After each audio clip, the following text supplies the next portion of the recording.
All right, so this was the last slide that we saw actually in last Friday in in-person class. So we're going to continue from this thing here. So we do distinguish two types of digital meters.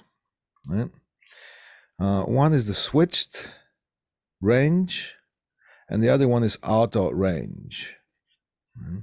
Now, when it comes to auto range, oops. How do I make it? There we go. I was trying to make it zoom on Zoom. All right.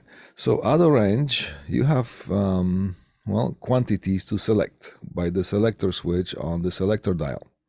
So, well, this one is off to just turn things off. And over here, we have the V with the little tilde on top. That's the voltage, AC voltage, alternating current voltage. Here's the DC, direct current voltage. And over here, you can switch to, it's almost like a switching the range, but not millivolts, which is, the meter becomes a little bit more sensitive. Then here's the ohm meter width, along with the diode tester and the continuity checker. Then you can check the capacitors, and then here is current, amps, milliamps, microamps, and of course, well, here this one has a temperature probe that you can connect to it. All right. Okay, somebody doesn't have sound.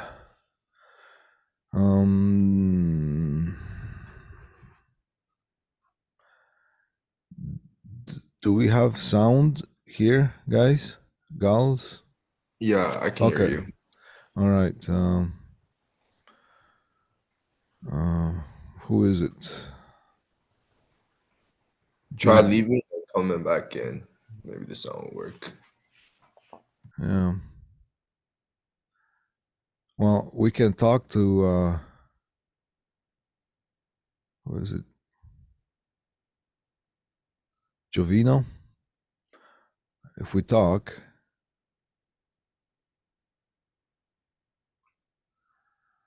somebody can you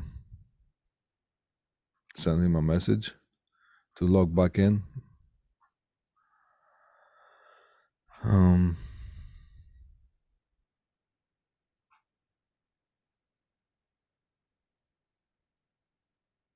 Where's my chat here? All right.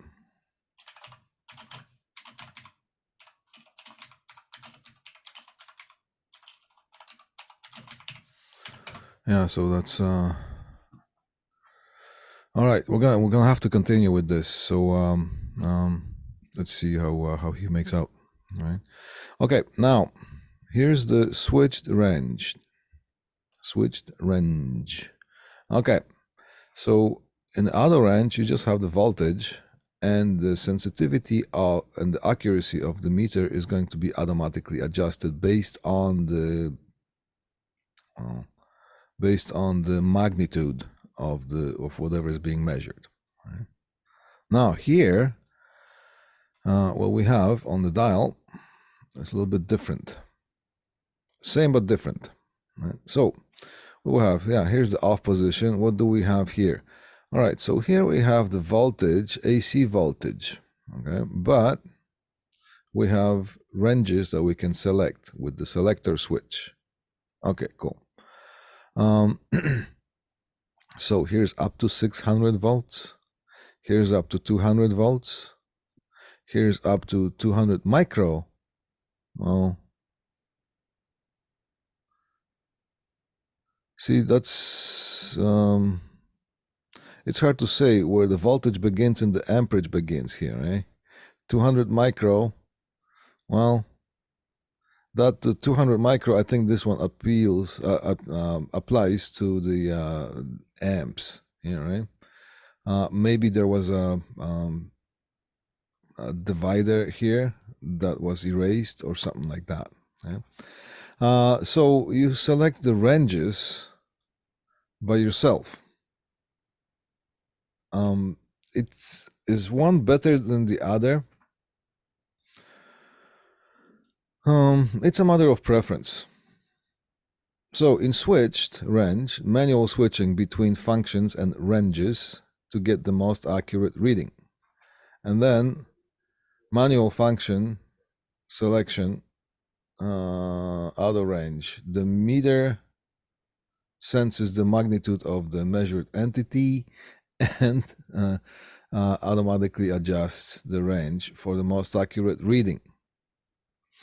When you're going to, what you're going to notice is that once you switch the range here, 600 volts or 200 volts or whatnot, you're going to see that the decimal point is going to move one way or the other. So that means that the reading is going to be more or less accurate. Do I have an analog meter here? Yes, yes, I do. Now, over here, this is obviously a switched range because you have the voltage, AC voltage, and this one is more clear on what belongs to where.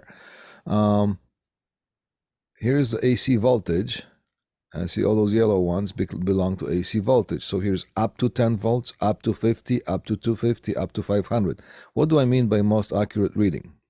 Well, let's say you are going to measure, well, you're measuring something like 7 volts, all right? If you have the range selected to up to 500 volts, which means you're going to, if you have 500 volts across those two leads, the needle is going to swing all the way. So that's up to 500 volts. And you're measuring 7 volts. So the needle is going to swing out just a tiny little bit. So you're going to see, oh, we have something, but is it 3 volts or is it 11 volts? We don't know. It's not a very accurate reading. But if you switch the range to 10 volts range, so with a full swing of a needle, you're going to have 10 volts. And if you're measuring 7 volts, the needle is going to swing out to about here. And you're going to be able to tell whether it's 7 volts or 7.2 volts, right? So that's what I mean by the most accurate reading. In order to get the most accurate reading, you're going to try to select the range that is closest to the voltage that you're measuring or current that you're measuring, right? In order to get the most swung out needle, right?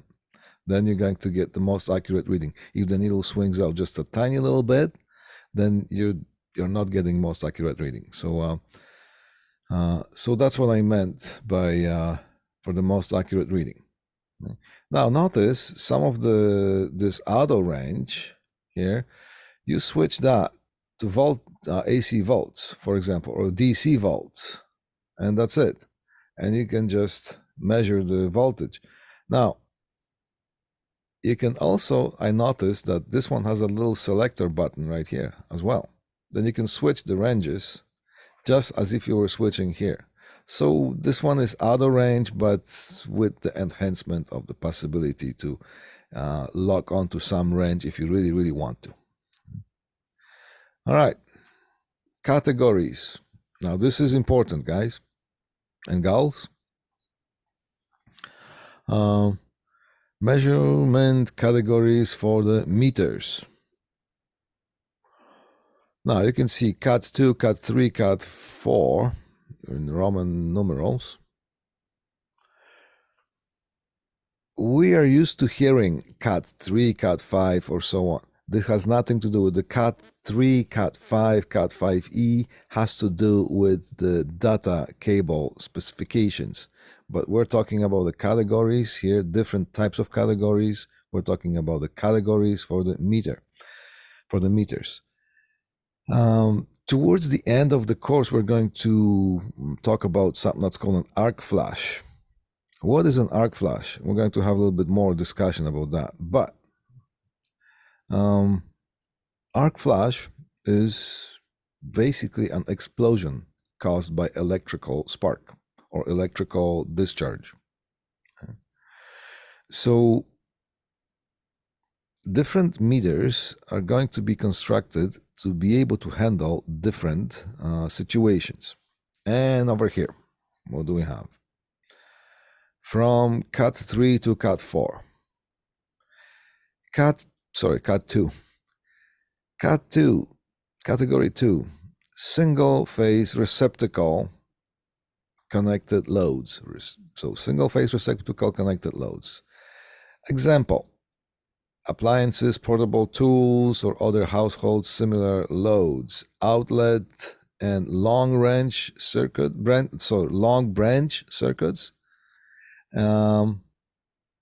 Now, here's a bit of an explanation. Outlets at more than 10 meters or 30 feet from Cat 3 source, or outlets at more than 20 meters or 60 feet from category 4 source. This would be the long branch. Now, it's also let's wave out a little bit of a confusion here, right? Long branch. We're going to hear things like that, long branch. It has nothing to do with the short circuit. There's a short circuit. There's no such thing as long circuit.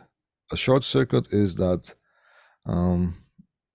it happens when, let's say, the battery terminals were connected when they were not supposed to. So the battery is going to be shorted. So the circuit is shorted and the current doesn't go anywhere past that shorting point. I'll explain that thing to you on the board when we get the class in person. This is a long branch. We're talking about the physical wire. The other thing, that's short circuit, or there's no such thing as long circuit. There's short circuit or open circuit. Okay, that's just when we're drawing things on schematics. And when we draw a schematic, there is no provision of how long the wire is. It's just logic of the connections. However, when we're talking about physical installations, actually running a wire, mounting it on the walls or studs, or terminating this in the receptacles, we talk about long branch. So, what are the sources? Category 4 source is outside. Anything that's outside, it's Cat 4. So here's the service transformer, service lines. Service cable is a cable that provides power, right? As opposed to a signal cable, like microphone signal, right? So here's the service lines, here's a service transformer, and here's the power meter. Anything that's outside is category 4. Now, once we get inside the distribution panel, or sometimes it's called electrical panel, it's already Cat 3, category 3. So the meters that are labeled as category 2 can measure a single phase. Now, you could have 1 phase, 2 phases, or 3 phases. Remind me to talk to you about that. It's going to be better if I have a chance to explain this thing to you in person. Right? Since we have that chance, why not? Right? So the receptacle that we're connecting, that is in your wall, mounted in your wall, that you can connect your vacuum cleaner to, or your hairdryer, or desk lamp, it's a single phase. It has a neutral wire, and it has a hot wire. And that hot wire is one of the phases. It's a phase. I will explain to you what it is later on. So this is the category 2 labeled meter. Now, a meter that is assigned a category 3 rating. Now, 3-phase distribution, including single-phase commercial lighting. Right. So here's a Cat 3 category 3 source. Here's a category 3 source. This is the residential, this is a commercial setting right here.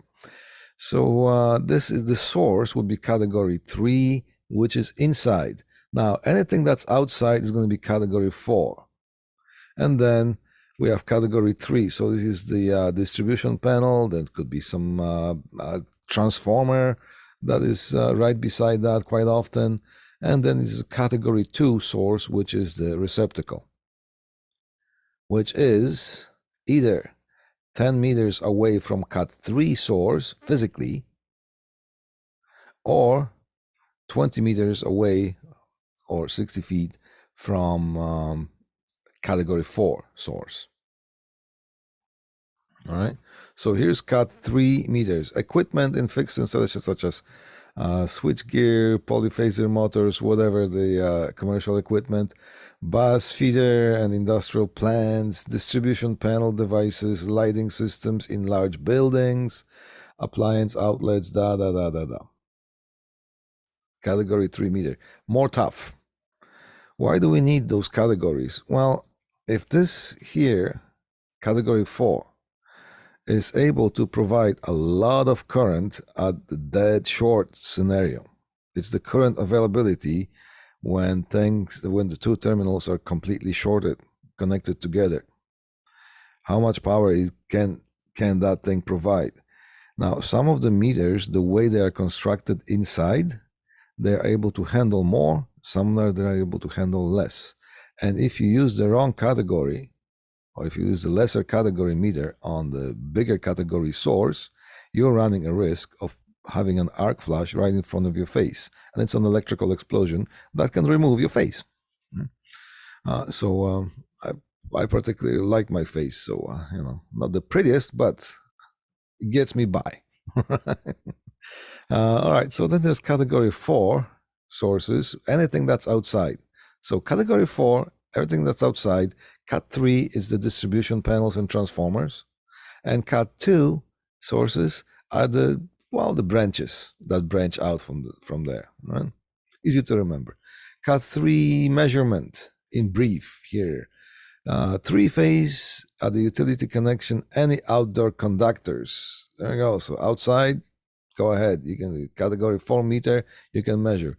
Electricity meters, primary overcurrent protection equipment, outside service entrance, service drop, overhead line, So this is category 4 meter. Now, here's the next slide. The meter that you have, that you purchased for your classes, let's see what it says here. So here's the front of the meter. Here's the back of the meter. Let's see, I zoomed in. All right. Caution conforms to blah, blah, blah standard, okay? Now, it is category 3 up to 600 volts. So you can measure sources of category 3 up to 600 volts. So what's category 3? Electrical panel, transformer. Now, you see, with this one here, you wouldn't measure anything that's outside. And you can measure up to 1000 volts of whatever the category 3 source is. And there's a pollution degree, I'm not going to talk about that. All right? So, yeah, things are rated. So your meter is cat 3 at the most. But check it. Maybe you have a different model this year. This was taken 2 years ago, this picture. Maybe you have a different model. Check this out. All right. Types of meters. Meters can be very simple, like this. Here's the, look. Here's volts, currents, and ohms, I guess. That's it, and off. There's some other meters, depending on how. Now, here's a clamp-on meter. Clamp-on meter is a pretty interesting animal. What happens is that if you press that lever right here, you push on that, these jaws open up, and you can clamp on a wire. Now, we'll talk about that later as well. When there is a wire and the current flows through it, you have a magnetic field surrounding or spinning around that wire if the current flows through it. Now, if you clamp on with this around the wire, this coil inside is going to sense the magnetic field, and based on the strength of that is going to give you a display on what is the current in the particular wire. So it's like a non-invasive measuring of the current. I find that these work really well with the DC current. They're okay with the DC, but AC, they work fine. DC, they tend to, you need to calibrate and recalibrate all the time, these things here. All right, meter leads. Let's keep going.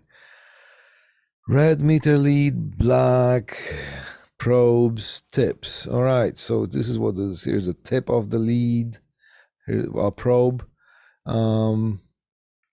Here's the lead, the whole thing. Here's the probe, here's the tip of the probe, here's the plug. Now, well, we have the ports. If you want to measure voltage, you're going to find where the voltage is. So this one is a common, so always the black lead is going to go to the black common one. This one is always used. Now, depending on what you want to measure, let's say you want to measure voltage. Oh, this one says you can measure voltage. So the red, you're going to plug in here. If you measure anything like a diode, check the diode or capacitance or resistance or temperature, the red is going to go in here. Now, if you want to measure, oh, actually it shows here, category 2, category 3, right? Cat 2, Cat 3, it's in two places right now here, at the back probably, and here it shows. Now, I bet you didn't see that one before when you were using your meter. Now, if you want to measure current, you would you got a bunch of information here. Up to 400 milliamps. A milliamp is 1,000th of an amp. You can use those. I'm going to plug in the red probe right here. Now, up to 10 amps, if you go more than 400 milliamps, 10 amps, you're going to use this common and that red lead. And they're both fused. Of course, there are a couple of fuses inside the meter. You should be able to take a meter apart with a screwdriver. Usually it takes a Phillips screwdriver.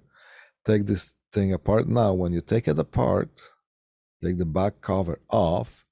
Don't just yank it, because sometimes there is that there's some additional wiring that the battery is connected to, and sometimes there's another thing like a little piezoelectric buzzer connected to the back. So once you take the screws off and take the back cover off, be very gentle just to see if there's any wires you're going to rip with the cover if you just take it right off. All right, that goes with any equipment these days. All right, so that's as far as the probes and ports. Of course, this is the way that this particular meter works. With whatever meter you buy, you're going to have to familiarize yourself with that. Displays and dial settings, digital display. Here's the digital display in the digital meter. Meter dial. Right, so here is the dial, and here's the panel indicator. So, well, self-explanatory. You want to measure current DC, you switch that dial to right here, and so it's a rotary dial. Here's a panel indicator and probe connections, ports. A bit of an anatomy. Don't want to spend too much time on this. Okay, and that's the last slide from the first part. Let me just get the second part. May as well continue with this. Here. All right. Here's the second part of this. Common DMM symbols. Here's a symbol. Here's a symbol. Here's the name of the symbol, and here's the description. Well, you see the V with the little tilde sign, that's an AC voltage. When you see the V with a couple of straight lines, usually that means it's a DC voltage. All right, millivolts. Some of the meters, especially the digital meters, are sensitive enough to measure millivolts, which is thousands of, and sometimes you're going to be working with those. The analog meters, well, they're okay with voltages, but they are not that great when you want to measure millivolts. However, there are ways to go around it if you need to, because sometimes you do need to have an analog meter measuring millivolts. Amperes. Some people say amperes. All right. Ampere, Mr. Ampere, I forgot his first name, was the person who introduced the humanity to the electric current about a couple hundred years ago. Right? So that's so the unit of current is ampere or ampere. Measures the amount of electron flow. Okay, so milliamps, same as here's volts, amps, milliamps, and you're going to see those signs beside the amps and milliamps as well, whether you're measuring DC amps or AC amps. All right. Now omega, if you want to measure resistance, and the resistance is going to give you we measure the resistance like of the resistors or a combination of resistors. The measurement is going to be given to you in ohms, because ohm is the unit for resistance or impedance as well, but you're not measuring impedance with just a regular DMM, digital multimeter. Diode, it's a diode checker. Now, I'm going to give you some kind of information that please hold on to it, and later on we will expand on that. When you measure a diode with the diode tester, you're going to have some number being displayed on the meter. Diode conducts one way and it doesn't conduct another way. So it just conducts, it's like a one-way street for electric current. If you polarize the diode with the meter, if you give it a forward bias, which means you connect the positive lead of the meter to the positive electrode on the diode, and the negative goes to negative, you're going to have some number displayed. It is, and it's people says, okay, then if you reverse the leads, you get no reaction. Well, but what will happen? What does it mean that you're going to see that number? Well, it means that the number is going to tell you that's called the forward bias voltage on the diode. And I'm not going to expand on that. We're going to talk about that later. So you heard that for the first time right now. You're going to hear it probably 10 more times as we go along. Audible continuity, that's pretty good. Well, if there is a direct connection between, well, you might want to see if the wire is broken, because it could be in the jacketing, and you see just a break in the wire, or are those 2 points connected to each other completely with a zero resistance. When you put those probes onto those 2 points that are directly connected with no interruption, you're going to hear a beep. Very useful sometimes when you install door contacts for if you're installing security alarms, and you're going to put a magnetic door contact in the door. So just to verify that the door contact works, you connect the meter to the terminals of the door contact. You open the door, you should get no sound. You close the door, you should get a sound on the meter. Show you that as well. And there's a capacitance. It's a little bit of a symbol of a capacitor. And sometimes you're going to, in some older literature, you're going to see the term condenser. Condenser is the old way of naming a capacitor. Right? Now, sometimes you're going to hear something that's called a condenser microphone. It's a microphone that uses capacitance or changing in capacitance in the moving element in order to produce sound. Very clear microphones, very clear sounding microphones. The purest microphones will be condenser microphones. And it's a capacitor microphone, but the naming stuck. So condenser mic. You're going to hear that as well. Right? In fact, I'm talking to you through a condenser mic. All right. So what does they say? These symbols are often found on multimeters and schematics. They are designed to symbolize components and reference values. All right. Voltage. We're having 9:30. We're good. We're good. Sip of coffee so my voice doesn't get destroyed. All right. And I spilled my coffee. All right. Voltage. Well, it's described as electrical pressure or difference of potentials. 1 volt is the difference of potentials needed to cause 1 amp of current to pass through a 1 ohm resistor. All right. Voltage is divided into 2 sections, AC or DC. Alternating current found in house voltage, 110 volts AC, 120 volts AC, depending on who gives you the information. Usually what we have in our outlets is 120 volts AC. Or direct current found in battery voltages, for example, car battery will have 12 volts DC. Right? Now, for most accurate reading while selecting the range on the switch meters, the high-end value range must be, okay.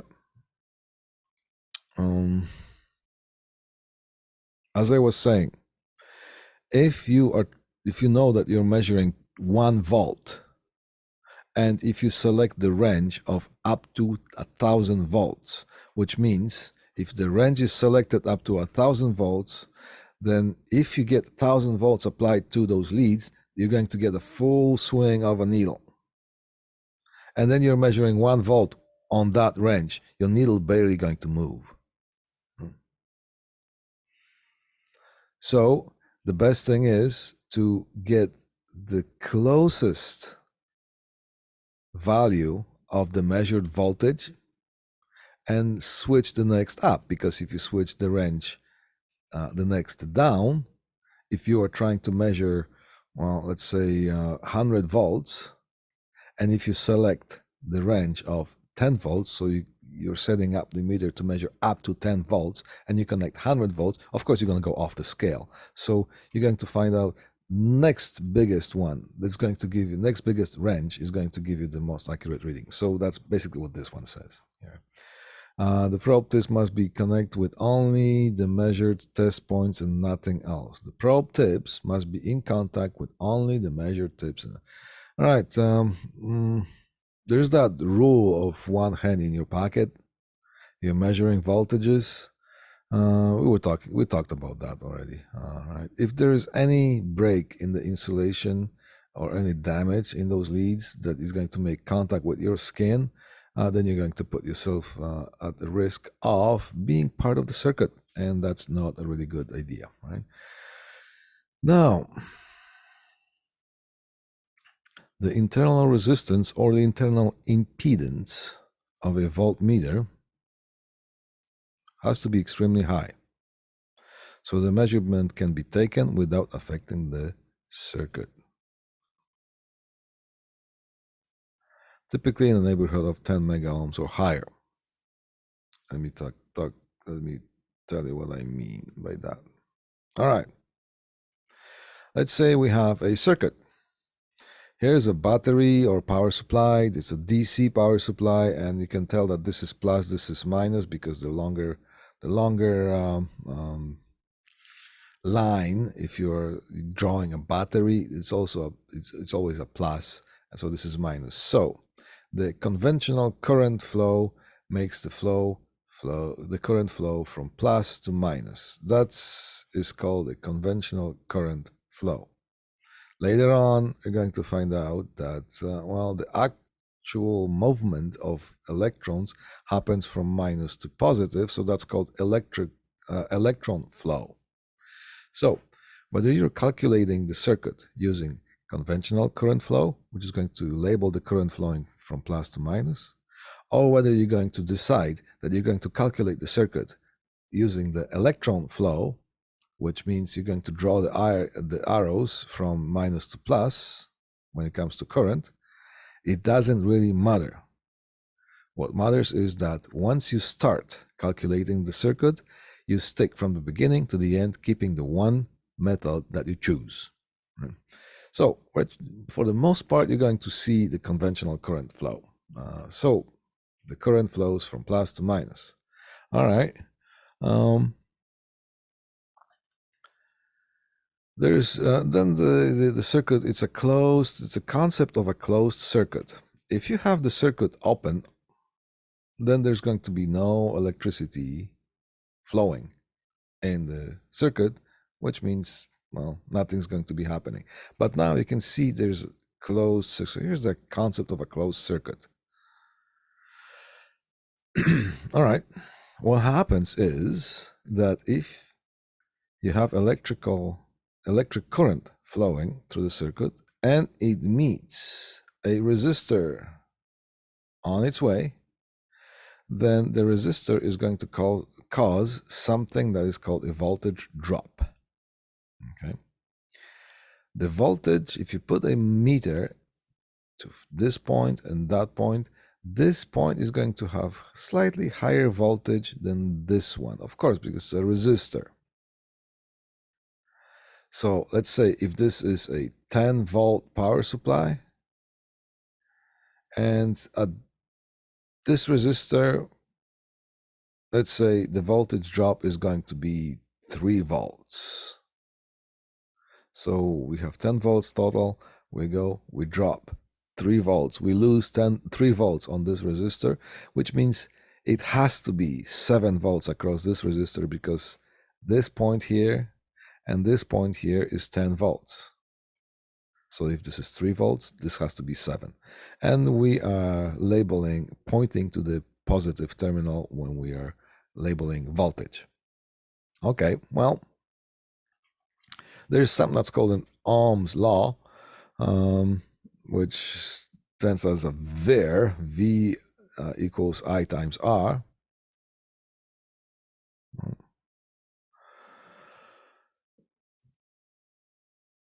And that is how you calculate the voltage drop across the resistors. So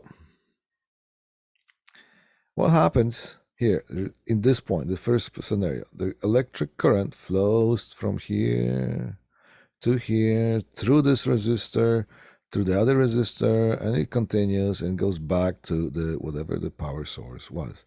The current has no any other pathways. So in this simple circuit, at any point of the circuit, the current is going to be the same.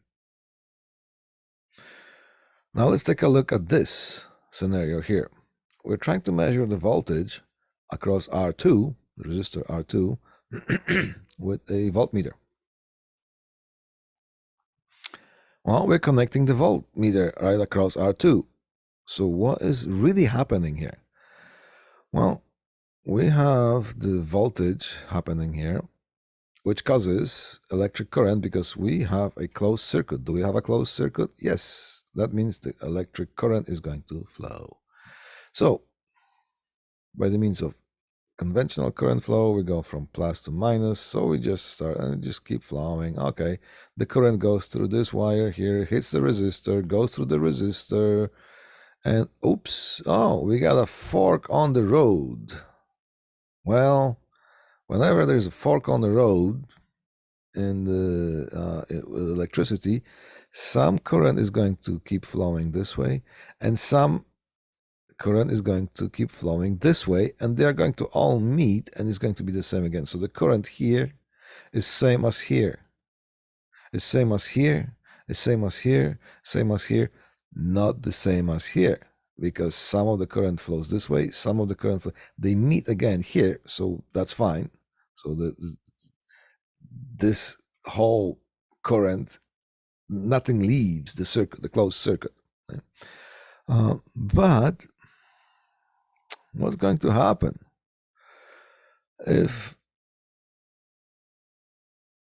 you have, well, okay, normally if you don't have that connected, what is still surrounding these two resistors?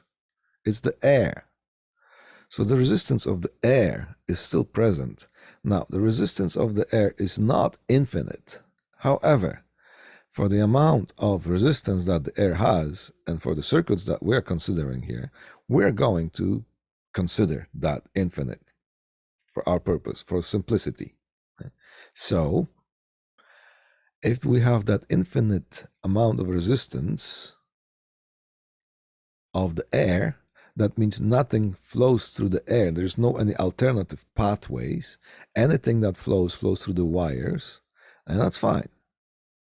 Now, the purpose of taking a measurement is to take the measurement but not affect the circuit. Of course, you just want to see what's there,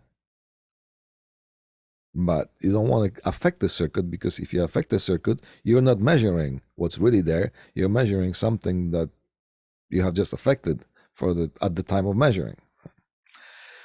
So the internal resistance or impedance, well, for simplicity, we're going to call it resistance, because since we're doing the DC measurement in this case, the internal resistance of this voltmeter has to be as high as possible.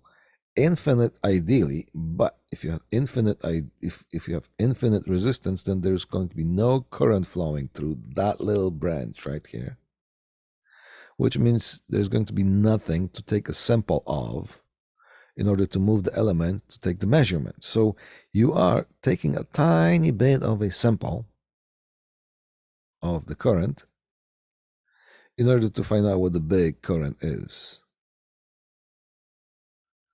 So the idea is that if this resistor, or if this were a resistor, and if the value of the resistor were comparable to the value of this resistor, of the resistance of the whole circuit, then if you clamp these on, you're going to affect the circuit. You don't want to affect the circuit, because if you, let's say if you have 10 ohms and 5 ohms, here's 10 ohms, here's 5 ohms. So I get 15 ohms altogether, and that's going to cause some sort of a current. If, let's say this is 5 ohms, and if you have another meter, that internal resistance of the meter will be 5 ohms, then all of a sudden, this whole combination of these two will be 2.5 ohms. So then again, you don't have 10 ohms and 5 ohms anymore. You have 10 ohms and 2.5 ohms. The whole thing changes. So, but if you have this internal resistance of a voltmeter as high as possible, then the circuit is not being affected. It's just like taking you go to the doctor takes your blood, right? They don't drain the whole blood out of you or half of whatever you have. They just take a little tiny bit sample that you're not even affected by it, right? Don't pass out. Excuse me. So the internal resistance, since we are connecting the meter in parallel, then the internal resistance or impedance of a voltmeter has to be as high as possible to simulate the resistance of the air that is surrounding it. Just easy to remember that way. All right. Because of that, because when you have the meter selected to a voltmeter, you can connect the leads straight to a power supply, because the resistance of that is high, then there's going to be no current flowing, no problem. Right? Make sure you pay attention to the category of the meter and the category of the source. Measuring resistance. Do we have time? Yeah, we have time. Resistance, designated with the capital letter R, is the opposition to the current flow, which is designated as I. Unit of the resistance, ohm, from the Greek letter omega. But ohm was the last name of a person who introduced us to electrical resistance. Again, some couple hundred years ago. So that's why, by his last name, the unit of resistance is called, with his last name, ohm. Okay. And since it sounds like omega, then quite often you're going to see the Greek letter omega, or sometimes you're going to see OHM, ohm, right? The quantity that the opposite to resistance is called conductance, and it's labeled as G. The relationship between R and G, which is resistance or conductance, is they're inversely proportional. I put this thing upside down, right? So resistance is 1 over conductance, or conductance is 1 over the resistance, and the unit of conductance, G, is by another last name of a guy who introduced us to conductance, and his name was Siemens. Right? Now, if a current of 1 ampere or amp passes through a component across which a voltage of 1 volt exists, then the conductance of that is 1 Siemens. You might want to kind of keep that in the back burner of your mind. And you might want to come back to it. Sooner or later, you're going to come back. Procedure of measuring the resistance. Disconnect the power from whatever, if you have a component in a circuit, you have to disconnect the power of the whole circuit. Why? Well, let's forget that there's a battery here. Okay. You have a meter and you have 2 leads. And if you switch that to the ohm meter, all of a sudden you're going to have a tiny bit of a voltage across these leads. So never ever connect a multimeter. If you have this thing set to an ohm meter, don't connect it to any power source, because they're going to start fighting, and guess what? This thing's going to go poof, right? So if you switch that to the ohm meter, you're going to have a tiny bit of a voltage. How much of a voltage does your meters produce? Well, you can find out very easily. If next time during a lab, you pull out your meter, friend sitting next to you can pull out his meter or her meter, and you select one to be an ohm meter, and you select the one to be a voltmeter, connect those 2 leads, red to red, black to black, and see how much the ohm meter puts out as a voltage. So, in order to do the measurement with an ohm meter, you have to disconnect the power to the circuit. You just have to. So there's no any power present. Now, the classic kind of way of measuring the proper resistance of a resistor is you have to remove that resistor from a circuit.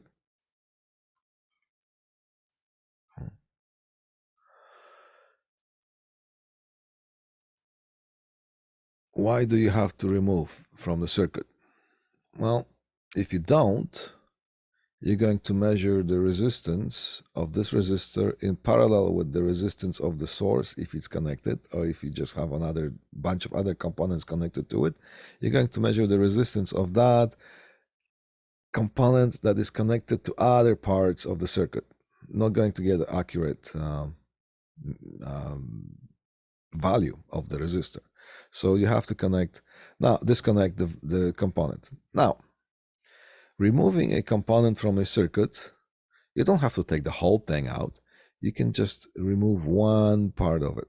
If it's a resistor, it's called lifting one leg. If you lift one leg of the resistor, the whole resistor is out of the circuit electrically. And if you connect the ohm meter to one of the electrodes of the resistor and the other one, which is disconnected, hanging in the air, then you're measuring the resistance of only that resistor. So lifting one leg is the thing. Now, you're going to see a bunch of troubleshooting instructions and whatnot that people measure things, use the ohm meter to measure resistance without removing things from the circuit.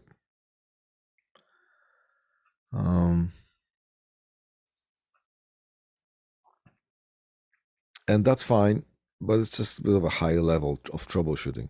Don't worry about that for now. Yes, it is possible to do that, but the measuring the resistance It has a completely different purpose of when you're troubleshooting. Yes, you can, if you know exactly how the circuit works, you know exactly what you're supposed to be looking for, you don't have to remove the component. You can just, but you have to really know what you're doing in that one. So I'm just going to show the classical way of measuring resistance. If you want to measure the exact resistance of that, yes, you have to remove it from the circuit. There's no way. There's no any other way.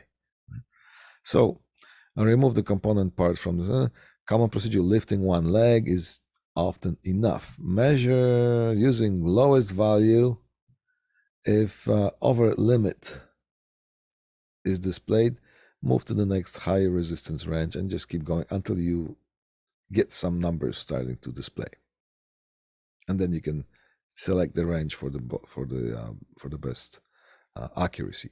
Now, on the display, the OL means open loop, open line, over limit, whichever the company. That means that's you're over your head when it comes to that, whatever the amount you're measuring. Switch the range to higher range. See if something, no continuity, infinite resistance. Okay. Listen to me carefully right now, and this is the last thing today we're going to talk about. A zero resistance is a complete connection.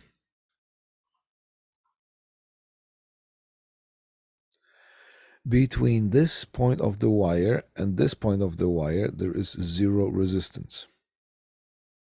Between this point of the wire and this point of the wire, there is zero resistance. If you have zero resistance, then of course you are going to have all open gates for the current to flow. So zero resistance gives you the maximum current ability. Now, when you meet the resistor, you're going to get some resistance. If you open the circuit, if you break the wire between that point and that point of the broken wire, you're going to have, well, infinite resistance. What's infinite resistance? It's high. So the higher the resistance, the harder it is for the current to flow. So quite often when people use the multimeter set to ohm meter, connect between those 2 points, and the meter doesn't react. What resistance do you have between those 2 points? Well, what resistance do you have between those 2 leads when they are hanging in the air? There's air between them. Air has infinite resistance for the purpose of simplicity. Yes, it has some resistance that's less than infinite, but we're not going to get into details like that in this lesson. Right? So right now, if you're holding those 2 leads in the air, there is the resistance of the air, which is the infinite resistance. So the resistance is high between those 2 leads. You connect those 2 leads into you connect those between any 2 points at some sort of a circuit, the meter doesn't react. That means the resistance between those 2 points is also high. Get into a habit of not saying the word nothing, okay? Quite often I say, okay, well, can you measure what result do you get? I get nothing. What does it mean, nothing? You can't quantify nothing, right? You either have an open circuit, which is high resistance between those 2 points, or you have a short circuit, which is zero resistance between those 2 points. They're fully connected. Or you can have something in between if you have a resistor. So this one here, what I just said right now, you might want to, if you're watching it, if you're rewatching it, if you don't fully grasp it, you might want to back it up and listen to it again. I will explain again using a whiteboard when next time we meet in person. And if you still don't understand, talk to me privately. I need you to understand this basic concept. If you don't understand this basic concept, you're going to struggle with understanding anything else that goes past that. All right, so this is it for today. And the next time I'm going to see you is going to be, I'm not sure, a couple days from now or tomorrow or whatever, in person. All right. Thank you and enjoy the, what day is today? It's Monday. And it is almost Friday. Because you know why? Because every day is almost Friday. Keep that attitude and you're going to have a smile on your face for the whole week. All right. Talk to you later, guys. Thank you. Thank you. Thank you. Professor Beck. Yes. Hello, Professor Beck. I have a question. Okay. I'm in section 3. My first lab class is on Thursday night. Let me pull up the schedule here. We Time have lapse schedule here. Okay, thank you. There you go. So you're section 3? Yes. All right. So January 11th was your first lab. And the next lab is going to be January 25th. Oh, I have a problem. I just watched the table, the timetable in announcement. Okay. Announcement is a different table time. This should be the same. Let me check. In TV. announcement, yeah. Yeah. Let me take a quick check here. Fench online. I'll bring it up. Yeah, it says that section 3 has first lab this week. Here. Section 3. Oh yeah. Yeah. I had to flip the sections 3 and 4 with Mr. Cunningham. So yeah, go by the one that's in the announcements. Yeah. Announcement is right. Yeah, the announcement is yeah. Okay, thank you. All right. Yeah, where there's another version, is there another version posted somewhere else? Another version in content. Oh, okay. I gotta remove that one there. In content lab. Yeah. All right. You know what? Let's just do it now. Thank you for pointing it out to me. Here. Content, yeah. student items, labs. Yes. Section timetable. Timetable 24 weekends. Yes, lab timetable. Delete. Done.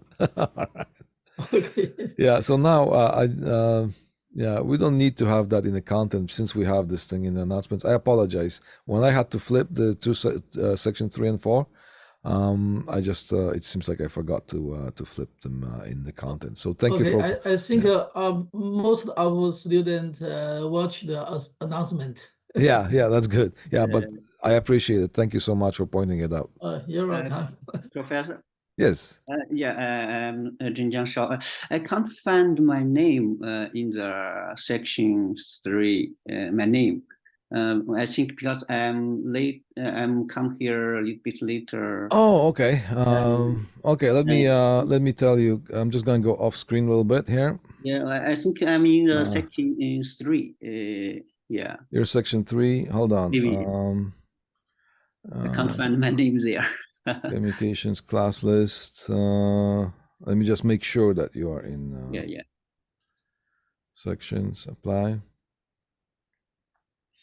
Section 3.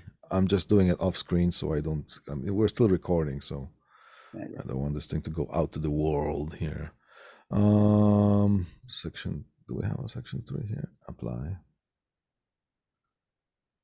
All right. What's your last name? Sorry. Zhenjiang. Zhenjiang Shao. Okay. Yes, you're section 3. Yeah. Okay. Yeah. So you're section 3. So just just show up. I'm going to update those lists because Okay. you know, first month things are Yeah. the list is a little bit dynamic. Yeah. Okay, cool. Okay. Thank you. Thank you very much. Thank you. Have a Anybody good else? day. You as well. Thank you. Thank you. All right. See you. Bye, guys. Bye.